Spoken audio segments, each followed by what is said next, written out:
Jamie Dornan, welcome to the project and congratulations on The Tourist. Thank you for having me. Now, Jamie, if you thought lockdown was isolating, what did you make of the sparse Australian Outback? It was remote, definitely. But, you know, it's got a lovely vibe to it out there. The people, you know, there's just a simplicity to it and a calmness to it.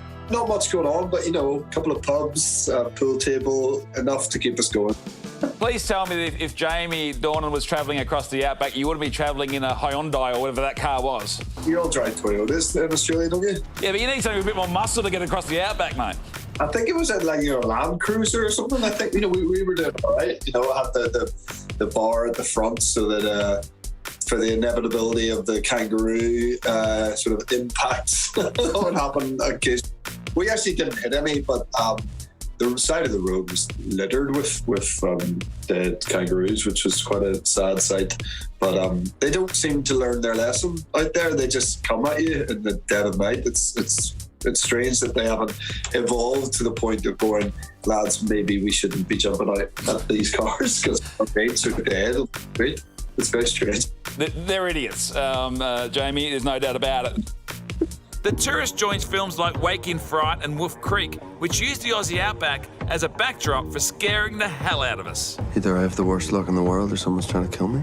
Years ago, my wife, when she was still an actress, so like before I met her, she did a couple of movies out in Australia, and she told me this, I'm not even going to repeat it, but this crazy story about the Outback that she'd been told by a director of photography, cinematographer, that she worked with out there, that I think about all the time because it was so dark.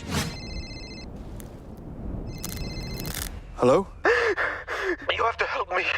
Weird stuff happens once you get a safe distance out of city. I think in any country, I think, you know, there's an oddness to the isolation. And knowing all of this, you still decided to bring your family down here, your wife and 3 kids. Were the 3 kids happy you brought them down to the Outback?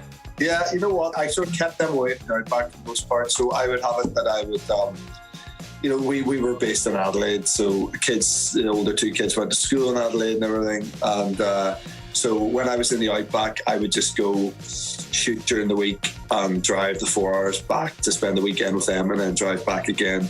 It seems like everything's coming up, Jamie, with his other film, Belfast, already scoring him a Golden Globe nomination for Best Supporting Actor. We're living in a civil war. What do you want?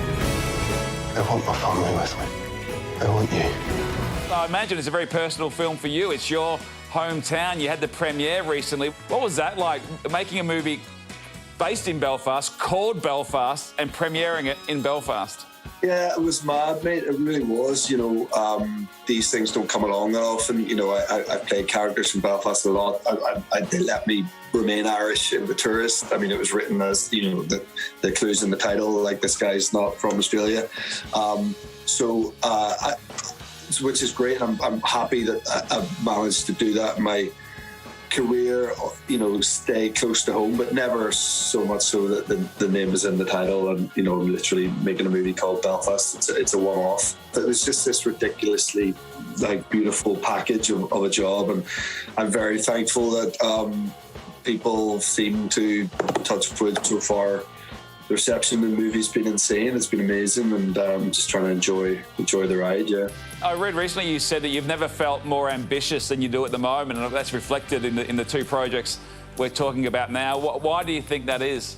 It's partly maybe an age thing, you know. It's partly just where I happen to naturally be in my career. But I think it's something to do with probably, I turn 40 next year, and I've never allowed myself to admit it, maybe. I've probably harboured ambition more than I let on before.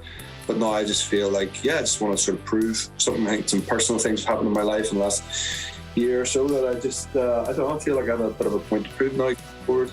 Kids the same age as ours are getting killed. We can give these boys a better chance than we ever had. Jamie, congratulations on The Tourist, congratulations on Belfast, and thanks for joining us tonight on the project. Cheers, man. Thank you very much. What a bloody babe. The Tourist premieres this Sunday on Stan.